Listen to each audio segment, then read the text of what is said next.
दुल्हन के अपने कमरे में घुसने के साथ ही वह पागलों की तरह चिल्लाने लगी, क्योंकि उसका दूल्हा एक आधा मानव और आधा सांप राक्षस में बदल गया था। वह इतनी डरी हुई थी कि सांस भी नहीं ले पा रही थी। सांप तुरंत उसके करीब आने के लिए अपनी पूंछ तक पहुंच गया। वह इतनी डर गई थी कि उसने अपने हाथ से दूध गिरा दिया और पागलों की तरह बाहर भाग गई। तब सास ने उसे दरवाजे के बाहर ही रोक लिया। महिला इतनी डरी हुई थी कि सास से उसे जाने देने की भीख मांगती रही।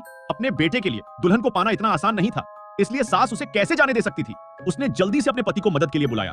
फिर बूढ़े जोड़े के सहयोग से महिला को फिर से सांप राक्षस के कमरे में धकेल दिया।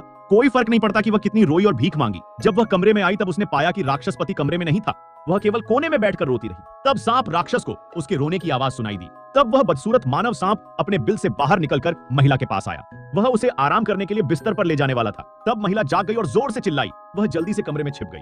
तब महिला ने एक लकड़ी का बक्सा उठाया और उसे सांप राक्षस पर तोड़ दिया, जिससे राक्षस की जीभ कांप रही थी। उस समय महिला ने गलती से लोहे का दरवाजा खोल दिया। वह जल्दी से अंदर छिप गई और दरवाजा बंद कर दिया। गुस्साए सांप राक्षस कमरे के चारों ओर